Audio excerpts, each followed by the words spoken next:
Hello and welcome to another episode of The Only Playbook. Championship weekend is officially over. We know the two teams that are going to the Super Bowl. How did they get to the Super Bowl is what we are going to break down. I'm Sweetcar. I got Shashot, Shovit. We are all probably dragging after the weekend in Colorado. I can see the 75 bags under my eyes. How are you guys feeling today?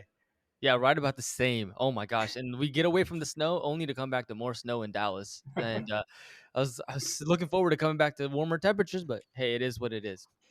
Isn't it funny how in Colorado we drove when, I don't know how much snow we got. Let's just call it like 8 inches, right? Over the course of the time we were there. And there was just nothing but driving. Cars were everywhere. Here outside, there may not even be 1 inch of snow on the ground, and the entire city of Dallas or the entire metroplex of DFW is like shut down.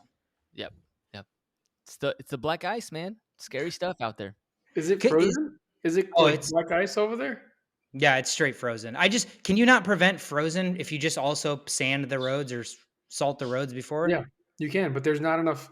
Like the government doesn't have all the. There's too many roads in Texas, first of all, and like Yeah. it's impossible And it to build happens so every rare street. that they probably don't even have somebody Yeah, whose job it is to do this because they're just like, you know what? no. That's just something we'll deal with when it happens. Yeah. Like here, every 10th car probably has a little shovel thing in front of it. You know what I'm talking about? That little Hmm. thing attached in front of it. So they're just clearing up roads all the time. But Who's that coordinator that's not doing that? He needs to get fired, and we need to replace that coordinator for the icing of the Uh, roads. yeah, no, for sure. For sure. How is it in upstate New York right now? Just snow everywhere?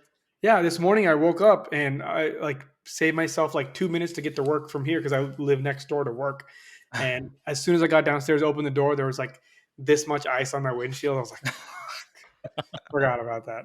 Yeah, Dude, there's that's snow. There's snow. that's brutal. So we're all feeling it. It's almost like Colorado didn't want us to leave, and we all took some Colorado with us. But again, a lot of awesome stuff to talk about. Let's kick it off with water cooler talk. Many coaching changes or, coaching hires this week that we want to talk about. Chargers hired Kellen Moore as offensive coordinator. The reason I put this one first is it's so funny. Shove this past weekend, you were talking about how, Kellen Moore kind of played himself out of the possibility of being a head coach because last year that's what he was getting hired as. And now this is 2 straight seasons where the final play of the season is one of the dumbest play calls you may have ever seen in the history of football. And so is it just because of that you think he didn't get the head coaching job? Or like you said, is he just far too young and unexperienced? And I think he needs a little bit more time to develop as an offensive coordinator.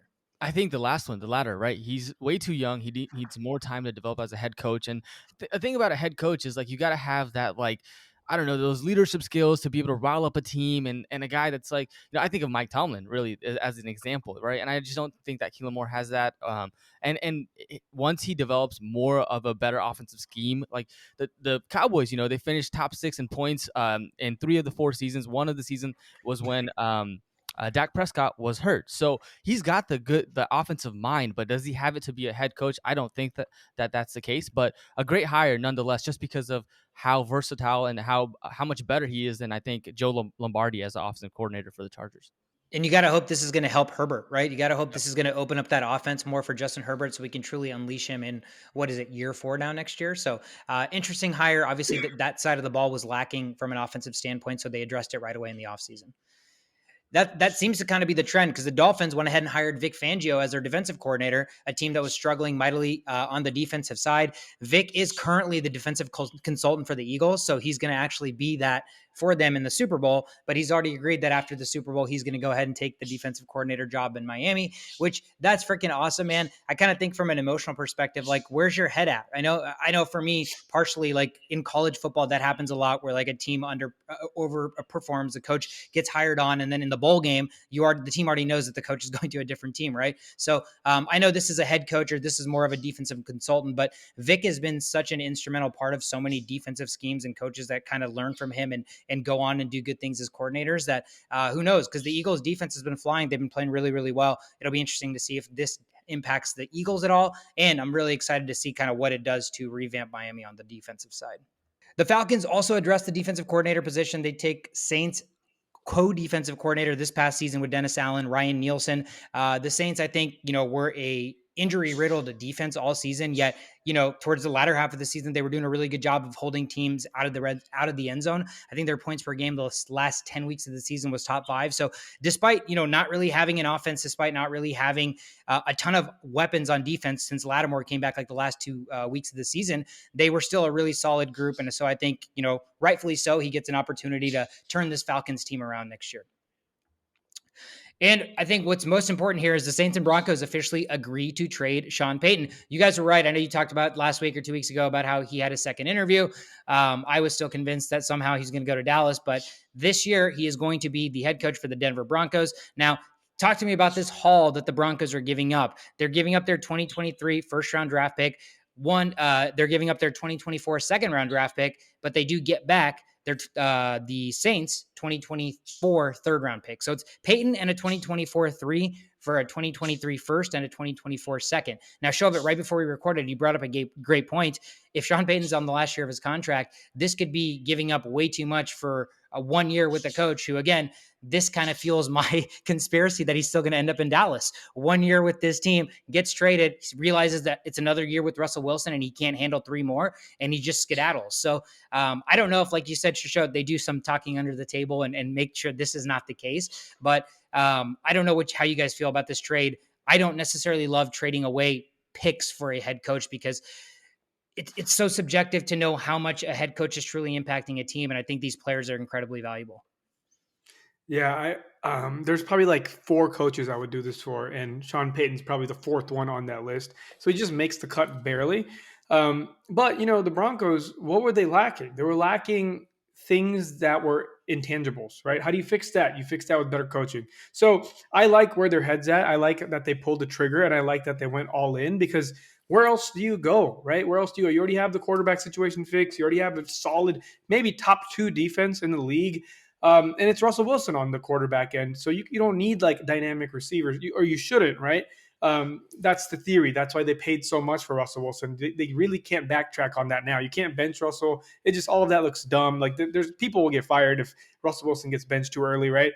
So the only way to really go was be like, okay, well, we're already knee deep in this. Let's just go deeper and just get a coach and see what happens. And they just got Kahuna's deep. Kahuna's deep. yeah, Way to keep it PG honestly, there. there is no other option here. So they just took what they had. Yeah, no, I agree. I mean, it's like maybe hopefully it's like a Phil Jackson situation, right? You got all the talent in the team, and now a coach comes in and brings out the abilities of the players, and you're right, they have to go all in, and that's exactly what they did here. Yeah, like I said also before we recorded, right, this window now is like a must win for Denver. So they are going to be the team that continues to probably make more trades or, try to trade for a flashy player and give up multiple picks where they're going to be the Rams of this year and, years continuous with basically buying a championship. But right now, because they gave up next year's first round pick and they basically have Russell Wilson tied for another 3 years and trillions of dollars, their window has to be now. So, I think they're going to probably continue to make moves where there's possibility to do so, because again, if you don't win in this window, it's going to be a tremendous failure. Shout out to San Francisco defensive coordinator D'Amico Ryans. He officially gets a head coaching gig, but it is Houston. But I do like this. Houston, again, on a 6-year deal for this head coach. This is their 3rd consecutive Black hire, which I know we already talked about how they went one and done. 6-year deal, right? 6-year deal for a guy who got head coaching opportunities last year or interviews, decided not to take them and wanted another year with San Francisco. We saw how insanely good that defense was. Obviously, the final game of the season, it was not the outcome that they would have wanted, but I think it's truly deserved that this guy gets a head coaching gig. And it's a young guy, fresh going into a franchise like the Texans that really needs that straight up reboot. And the Texans are in a position to get a young quarterback. 2 of the best 3 quarterbacks are African-American. There's something we said about the coach and the quarterback getting paired up that way, just building that camaraderie. So the writing is on the wall that, we talked about what the hell do Houston fans get excited about? This is a huge step in the right direction. They got the coach solidified. And I think this coach is at least going to get them that first round quarterback of the future that they need to start to build things around him. And not a coaching thing, but I just thought this was the funniest thing ever. And if this isn't the cherry on top to how much of a joke the Pro Bowl is, I kind of don't know what is. We've already talked about the Pro Bowl going down the drain. It's been bad. It's been worse. They don't even tackle, etc. Random players make it. But the quarterback, one of the quarterbacks for the AFC this year as a fourth alternate, because three guys said, I don't give a shit about the Pro Bowl because they know that nobody else cares about it, is not Lamar Jackson, but Tyler Huntley from the Ravens makes the Pro Bowl as a fourth alternate. And the cherry on top of that is the dude threw for a total 2 touchdown passes Do all you know how many season. interceptions he threw for?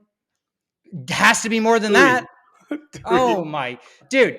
I just can't even believe this. And then I don't even care about the Pro Bowl, but the minute I saw this, I started going down like my memory list of all the starting quarterbacks, and I'm like, how the hell? Yeah. How the Same. hell? Same. How the hell? Like, is Trevor Lawrence on the roster? Like, why did Tyler Huntley get the? Like, I'm so freaking lost. Trevor Lawrence and Derek Carr are both. They both just got offers to go to the Pro Oh, Bowl. they did? Okay, so he must have been a recent one that I hadn't seen as well. But I mean, you have a guy, Derek Carr, another great point, a guy that quits on his team, right? Guy that quits on his team, or he gets benched and he decides he wants to go home. This guy's going to represent one of the conferences in the Pro Bowl. And then you have a guy that threw a total of 2 touchdown passes, also representing a conference. So how much more of a joke does the Pro Bowl need to get before the NFL just scraps this shit? No, so the Pro, you know where the Pro Bowl is?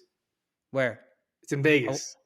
Oh my That God. means Derek Carr has to make his way back and play there one more time. Just it's just embarrassing at this point. This makes no sense. No, it doesn't. It really doesn't. Oh my God. I just feel like there's so many other qualified quarterbacks in the AFC than Tyler Huntley. Like Honestly, Kenny Pickett deserved it more than Tyler Huntley. 100%. Give it to Kenny Pickett, or I would have 100% agreed with that too. Yeah, pretty sad. I don't know. I mean, like the 3 best quarterbacks in the league are in the AFC, and all 3 of them are not playing in this thing. So they got to find ways to fill it in, I guess. Yeah, just a disgrace. Scrap it. It. Just give us only the skills competition. I think that'll be a lot That's more what's fun. happening, right? There is no actual game. It's just like but he's going to participate in the skills competition. That's right. Sorry, I forgot that. But even then, like, how disgustingly gross is it going to be when Tyler Huntley's asked to do like accuracy passes and shit like that? God. And it's just going to be like, I don't know. Okay, enough about the Pro Bowl. Let's get into the actual action, guys. The 2 games. Let's kick it off with the rundown.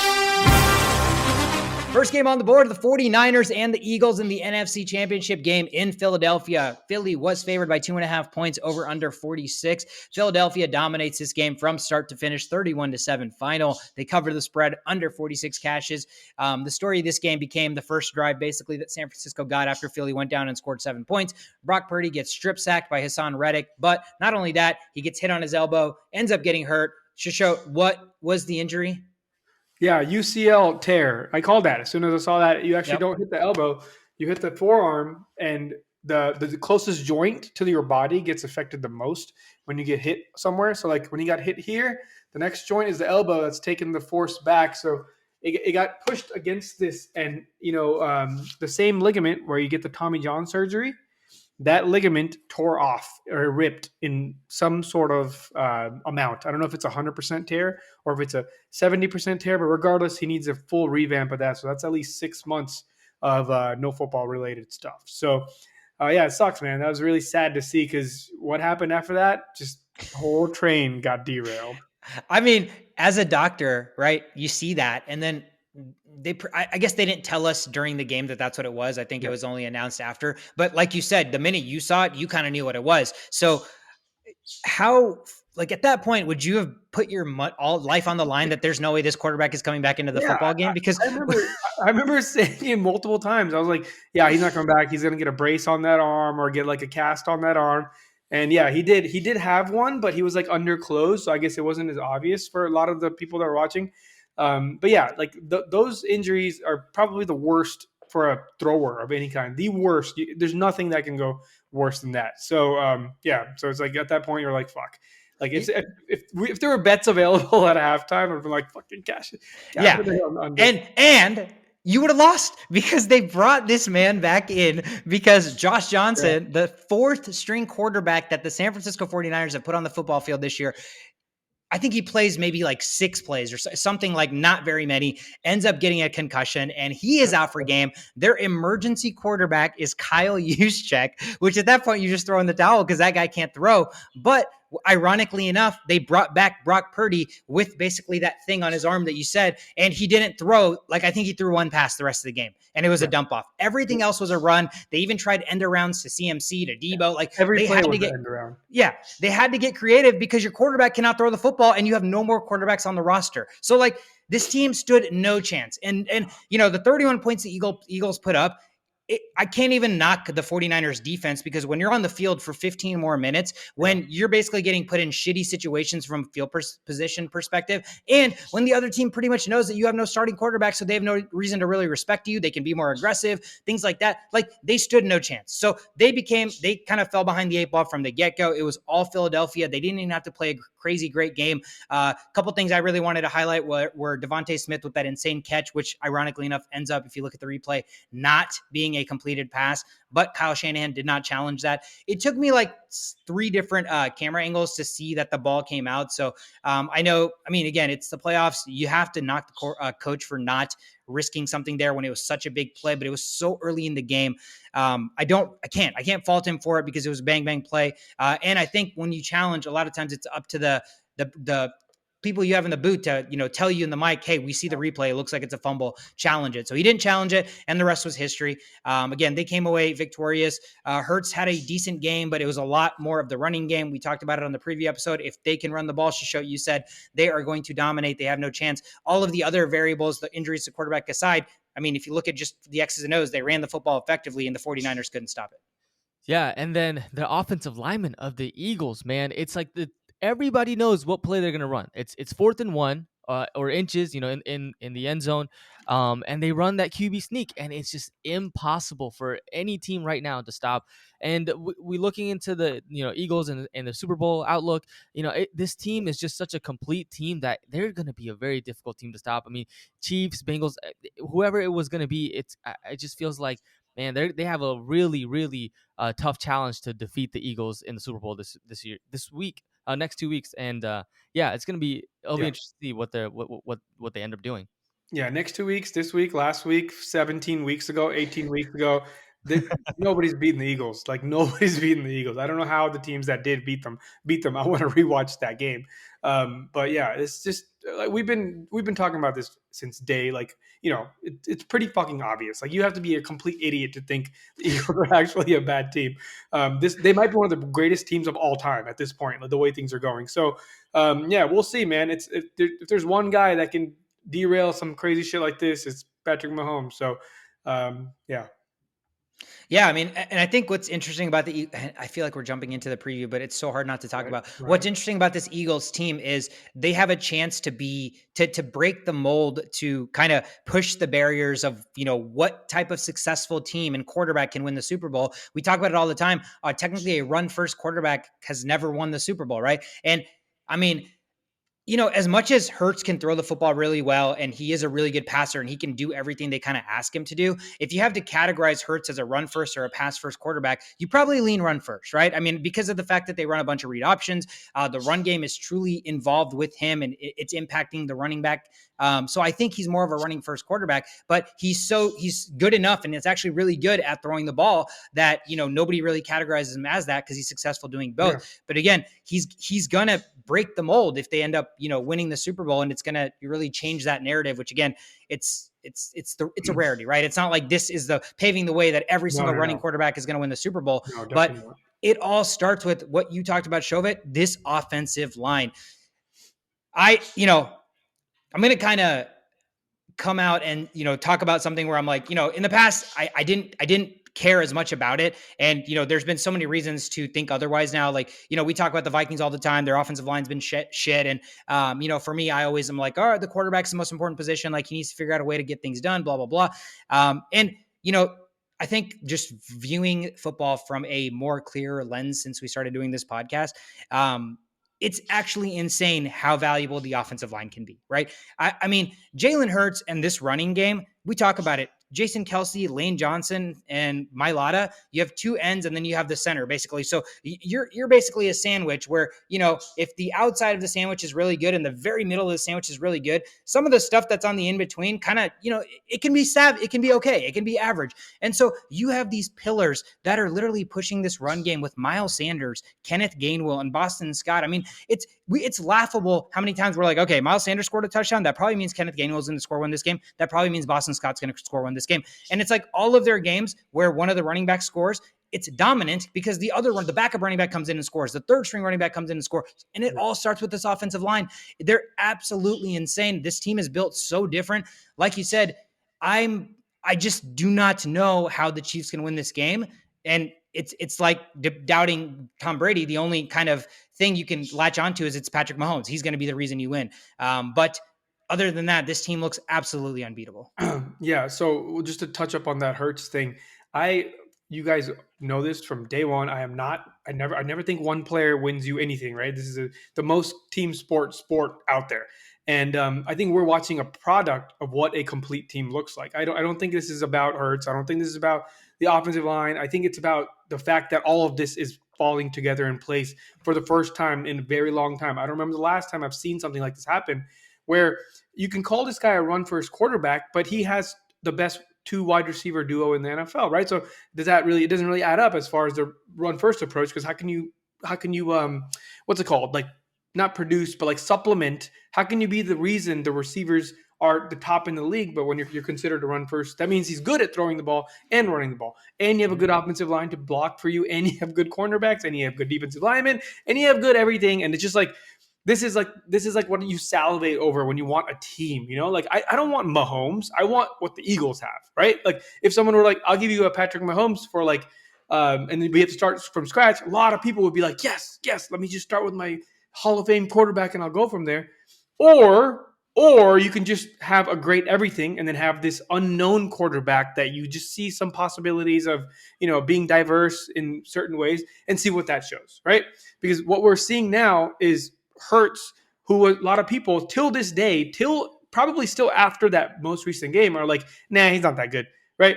And it makes me so angry because their perception of good is a Patrick Mahomes, when in reality, a perception of somebody being good is just fitting well in the system, right? That's what really matters, because that's how you succeed. Which leads to success, right? Yeah, exactly. So it's like it's crazy how complete this team is, because I don't think I've ever seen a more complete team. It's insane.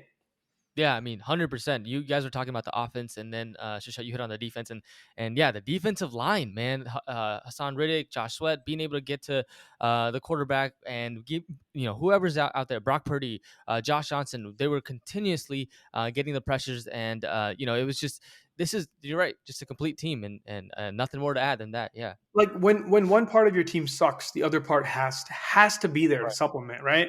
Like look at the Vikings, probably the best offense, if arguably the best offense in the league in a lot of ways. When that's not working, the defense is not going to help. You're screwed. So you're not going to make the Super Bowl.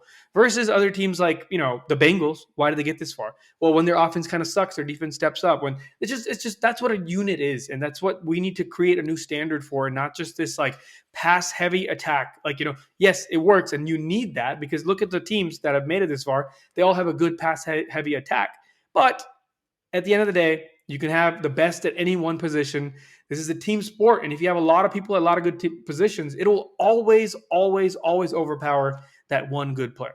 It's just that having this type of team, we talk about how rare it is. It's because it is rare. You're never like, just think about it financially. You're never going to have this product of talent on the field at the same time if it's not also timing and the time in which these players are currently in their contract and everything, right? Because like Bradbury came over here as somebody that the Giants didn't want, and he was one of the best corners in the league. People thought Darius Slay was washed, and he's one of the best cornerbacks in the league, right? People thought Fletcher Cox was washed, and he's one of the best players in the league. Hassan Riddick got traded here, and he's one of the best defensive ends in the league. And then you look at AJ Brown. They traded for AJ Brown and they drafted Devontae Smith. They've had Dallas Goedert. Like, if you think about how much all of these stars should get paid in like a year or two, they can't afford Yeah, this roster no, in a year, right? no, So it's all coming together so beautifully that as an NFL fan, like you said, Shisho, this is such a rarity. This type of complete unit, I think that's what makes them so hard to envision losing is where is the weak link? Like who is going to falter for this team to lose? Because your offense is at a standstill. Your defense is going to do a great job, but your offense can't really be at a standstill when your offensive line is as dominant as they are. Right? If you can't right. throw the football, you're going to be able to run the football. The running is going to be able to create the passing. And your passing game can't not be dominant. You have the two best, you have the best duo in the league. And also don't forget about Dallas Goedert, one of the best tight ends. So it's like, Mhm. where is the Yeah, weakness? Find me the weakness. It does not exist. This team is, again, as complete a team as I've ever seen.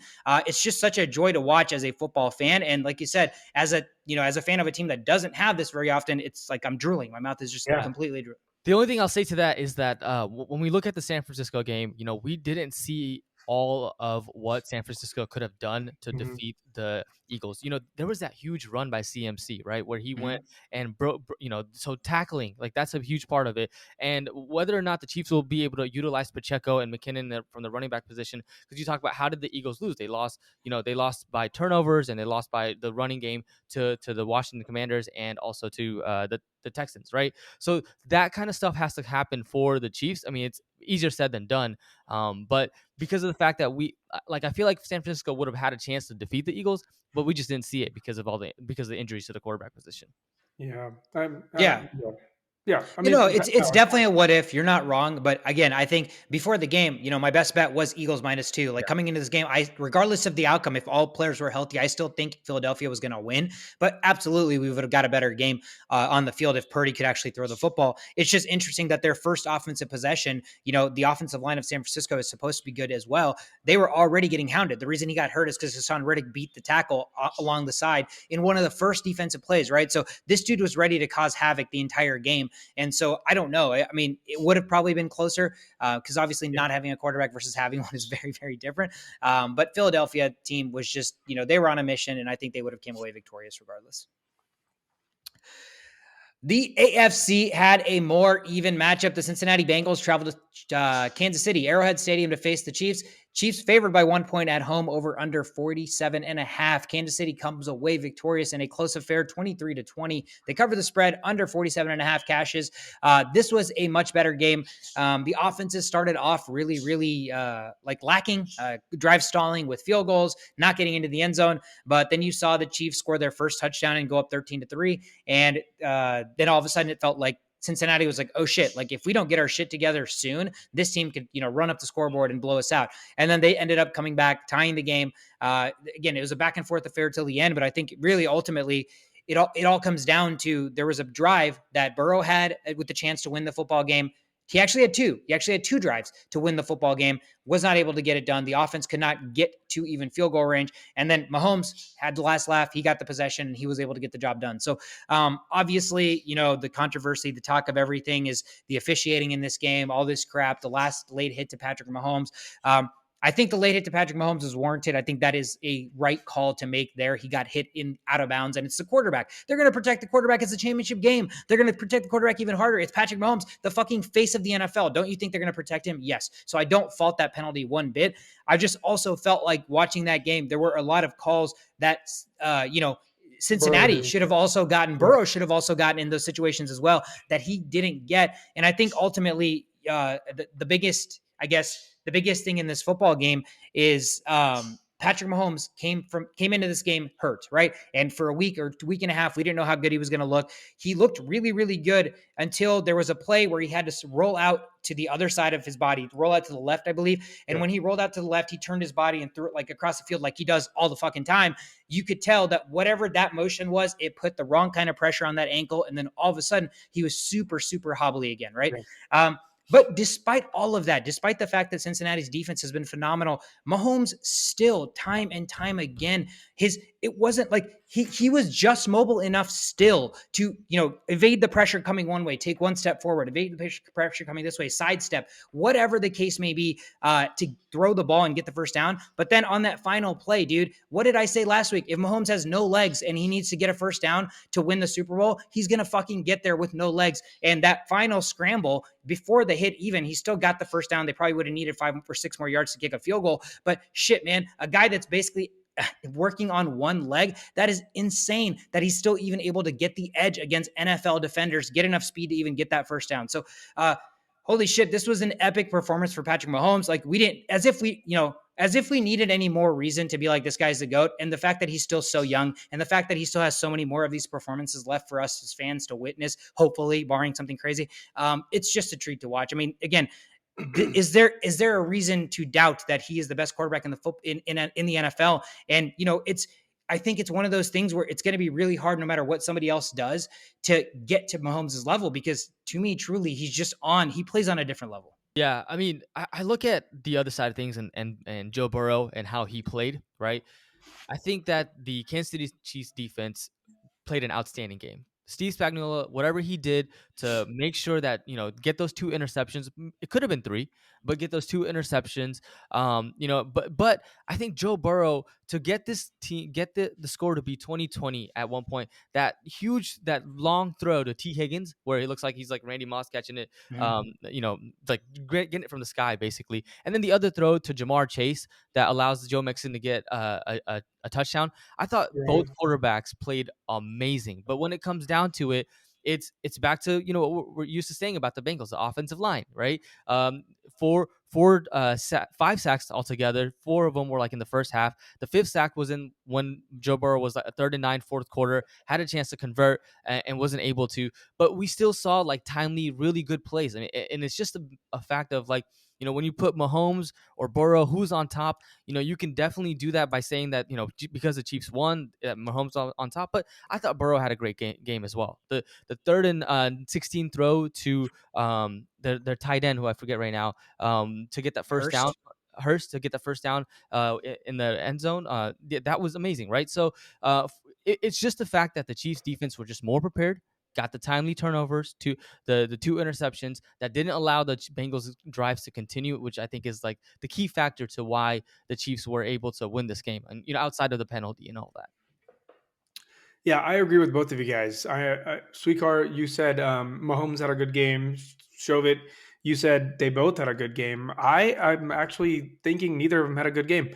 I was actually very disappointed in the final score. It was a well fought matchup, right? From a AFC Championship game between two teams that know each other very well. Now it was expected to see kind of points like this. Like nothing would surprise you.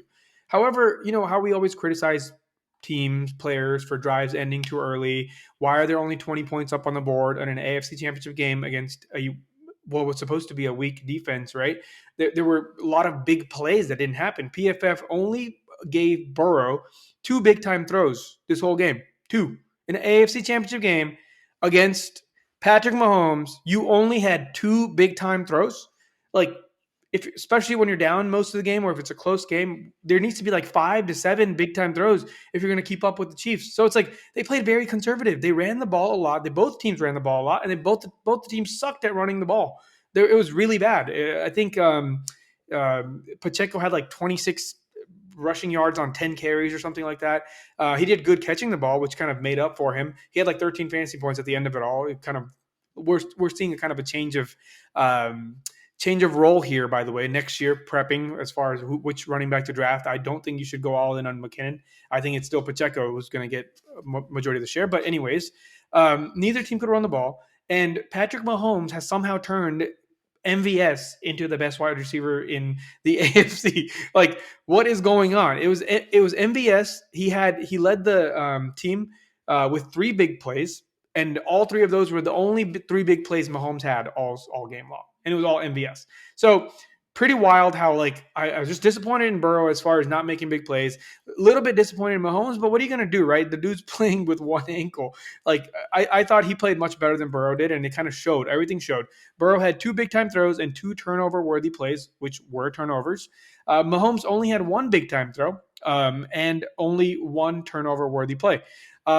So the approach of the Chiefs made sense because they were kind of in control of this game with their defense. You can just tell energy all game long was like the Chiefs just kind of churning things and the Burrows just trying to like catch up. That's what it seemed like the whole game. So the energy was definitely on Mahomes' side. So I just wanted to see Burrow take some steps towards draining that energy away from Mahomes and kind of establishing the Bengals as the team to kind of take the lead early in the third quarter, and then the Chiefs have to follow through. But that never happened.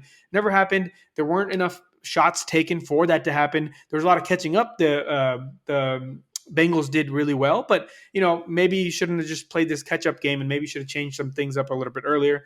The Kansas City Chiefs won the total yards game. They won the turnovers game. They won the time of possession game. They had more first downs.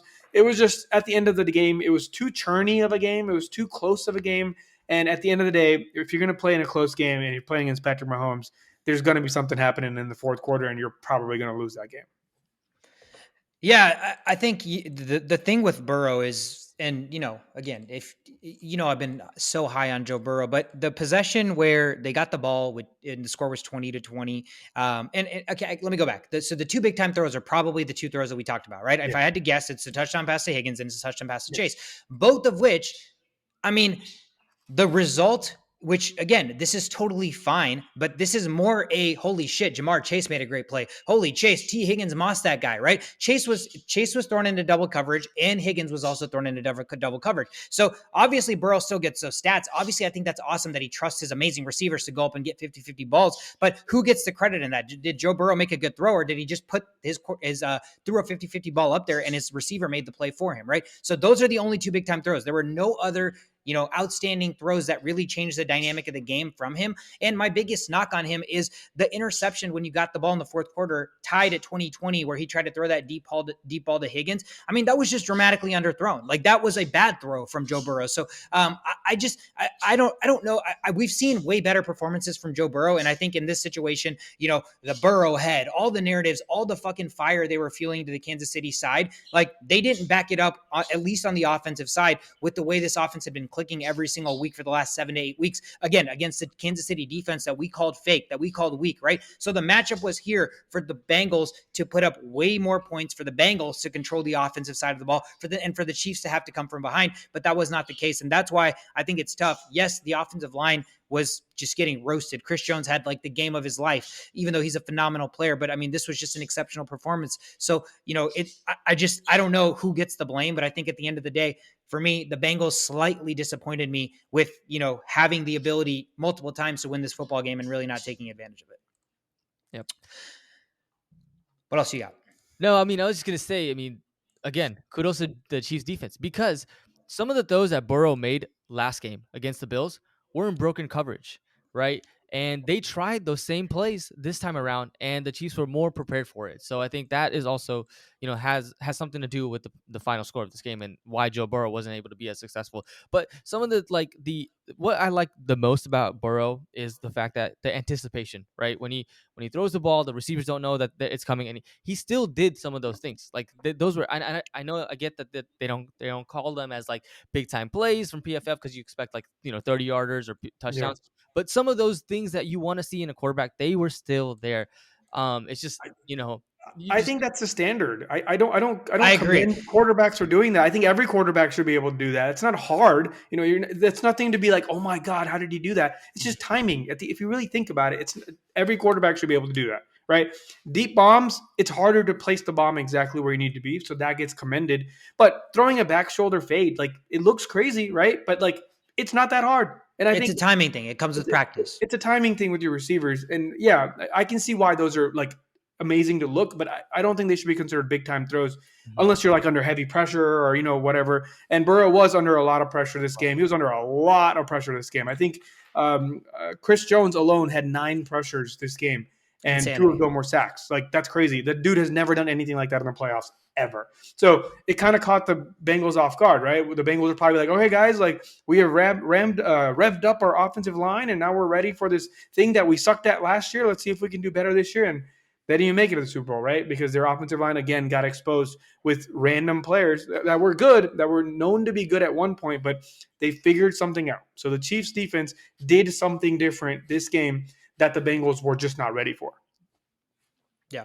Yeah. And I think you're right. Again, it doesn't have to be a quarterback versus quarterback thing because quite frankly, always ends up becoming that anyways. But now that we've put Burrow in the echelon of Mahomes and in that tier, the standard is different, right? Like, yes, he made some good throws, but when you're in the conversation for three best quarterbacks in the NFL, that is expected now. No, I'm like, if you don't want to be in that conversation, Yeah. our expectations should be lower for him, and we should commend him for doing things that normal, above average quarterbacks can do. Then we can lower him in our expectations. But I think he's in that echelon now to where when he's in the clutch, cool Burrow. We talked about like all year and for 2 years now since LSU. This guy's the most clutch player, clutch quarterback we've seen. He got the ball twice with a chance to even just kick a field goal. And I know everything has to go right. I get it. It's a team sport, but you had the opportunities. That's what gets remembered, unfortunately. And the game-winning drives, all that stuff, that is what gets etched into history when you want to be talked with the greats. He had a chance to do this. He had a chance to go 4-0 against Chiefs,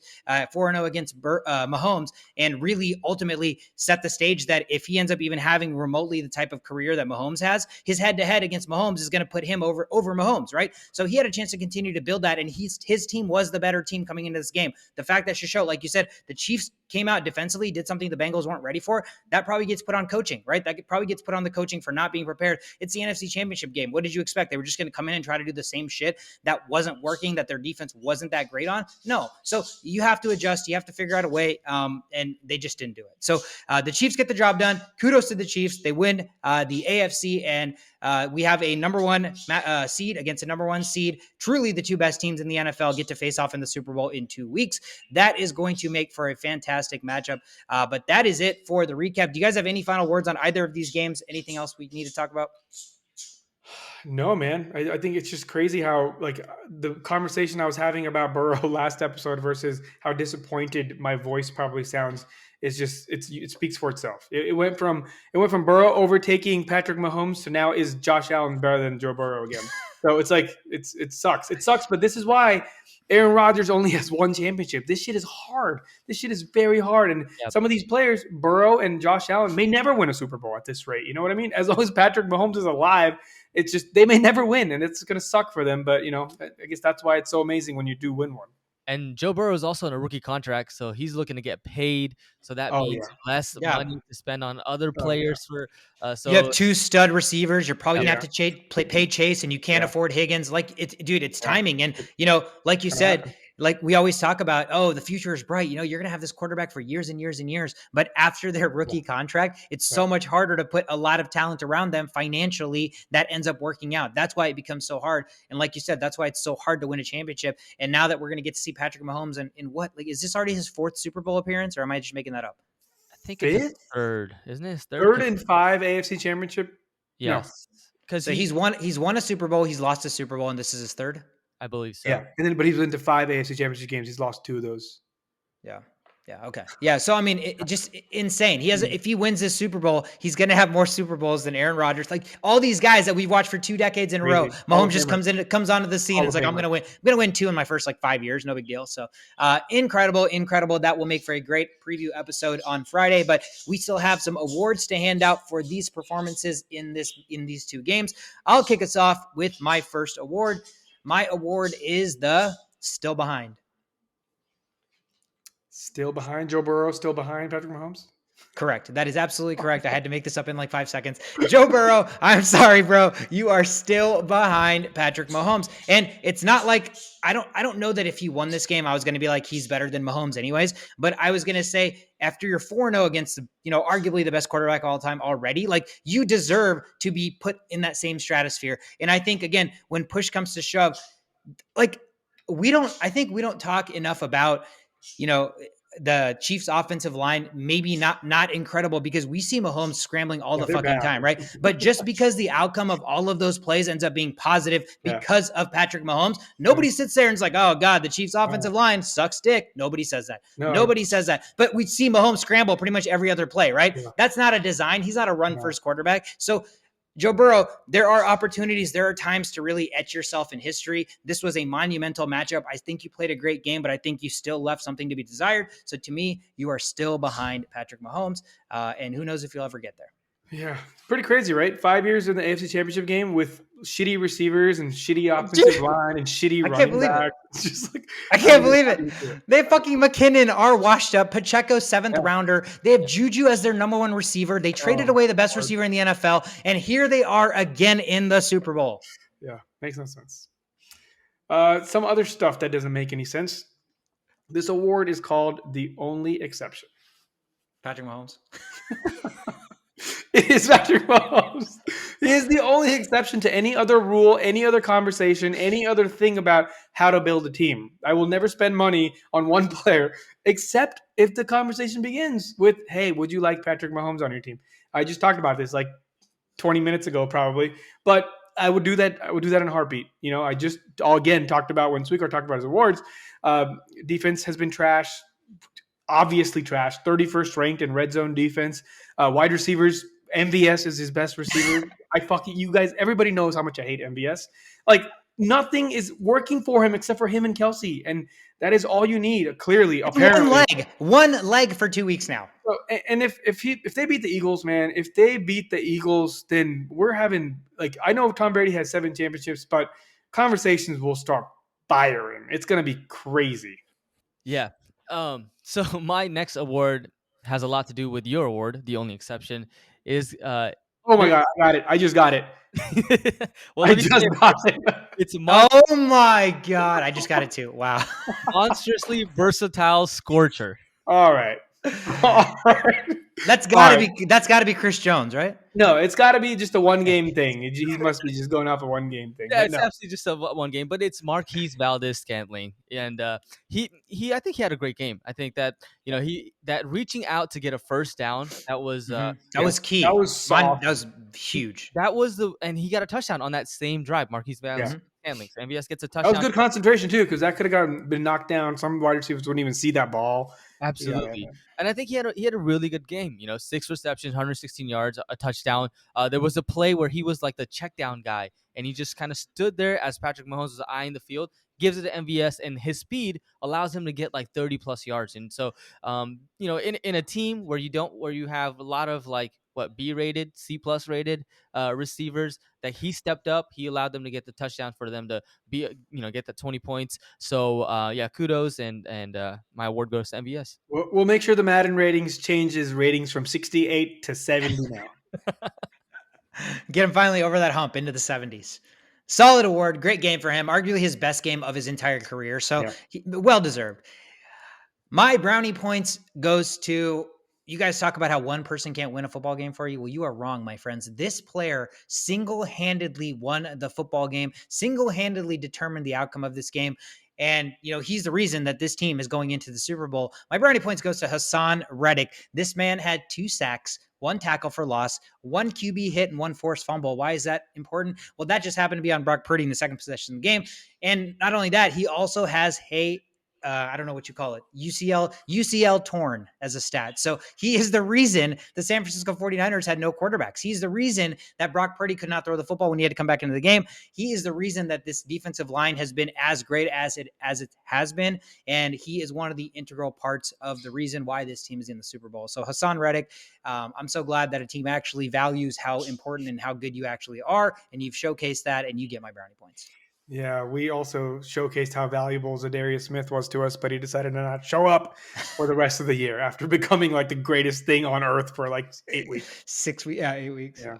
All right. Well, my brownie points is on the other game, but same position. Chris Jones talked about his statistics a little bit. 9 pressures in a game where Joe Burrow threw the ball 40 times ish, right? 41, I think. Yeah. So that's almost 25% of the time he's in his face. Like that's crazy. That's absolutely nuts. 2 of those happen to be sacks. Huge part of why this game ended the way it did. He was walking up the stairs, and then after the game, he was walking up the stairs in the tunnel. And as soon as the camera got on his face, he pulled out a cigar and he was like smoking it. I was like, oh, you should have been smoking that before, man. Now I know you're doing that just to show the camera. But anyways, much deserved cigar. Smoking cigar. I don't know why it's the thing now. Everybody just smoking cigars as soon as like Joe Burrow just made it that cool that people just bring out cigars now. Is that how this is happening? I think it's a fade on Joe Burrow, because he's over here smoking cigars. So it's like, okay, like, Ah, you right. Yeah, You yeah. right. I think it was absolutely that. He was just Smoking that mocking Joe Burrow. Joe Yep. Burrow pack, as Patrick Mahomes' dad openly right, said. right. Yeah, definitely earned. Good, well deserved brownie points. My brownie points. You picked one player. I'm gonna pick the whole team. Kansas City defense. More importantly, Steve Spagnuolo. I think that his design to be able to cause Burrow to throw 2 interceptions, have the 5 sacks altogether, one key sack in the fourth quarter. I think that speaks volumes to why this team won. Was able to defeat the Bengals. And yeah, just kudos to the defense for being able to win. Yeah, phenomenal game for them. Best game they've had all season as well, and it just comes in the most important game to date for them. So sometimes teams, players, whatever, just step up in a way that cannot be quantified. Right? It just cannot be quantified. And to me, the Kansas City defense this week absolutely stepped up. That is the episode, guys. I want to end with one final thing. I don't know. Did you guys watch the post game pressers and interviews for Joseph Osai, the guy that was responsible for the late hit?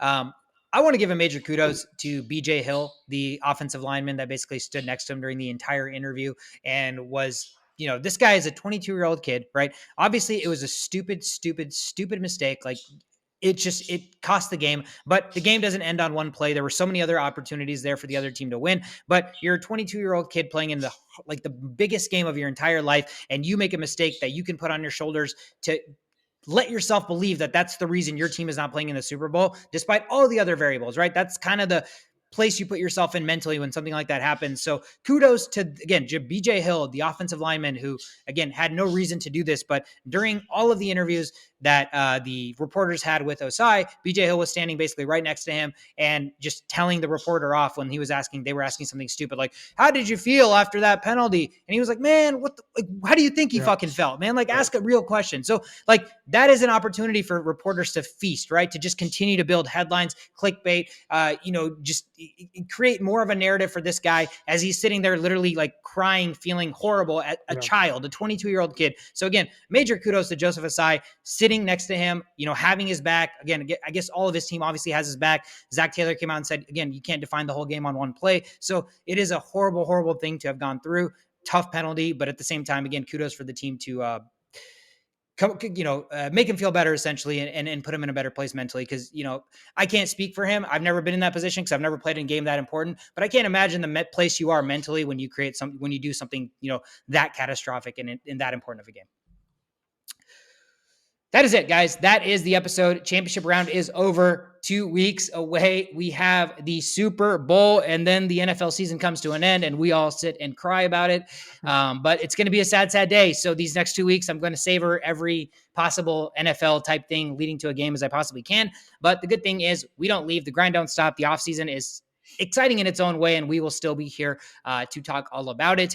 Any last words for championship weekend or heading into a Philadelphia and Kansas City Super Bowl? I can't pick. I don't know what to do. I've been I don't know what to pick. I don't know what to say. I don't know what to do. It's all in your words. You can't even speak. That's how hard it is to decide. I really can't. I like both of these teams, and not just from a bandwagon perspective, openly from day one perspective. I just don't know who to go for. I'm out of words. Yeah, no, great stories. Patrick Mahomes being able to beat the most complete team that we have seen will be on one leg. On one leg will be amazing storyline. I'm rooting for that, but yeah, it's going to be a fun Super Bowl nonetheless. Yeah, we're excited. We'll be here to talk all about it. I'm Sweet Car. That's Show It. That's the show. We're the only playbook. Thank you guys so much for tuning in.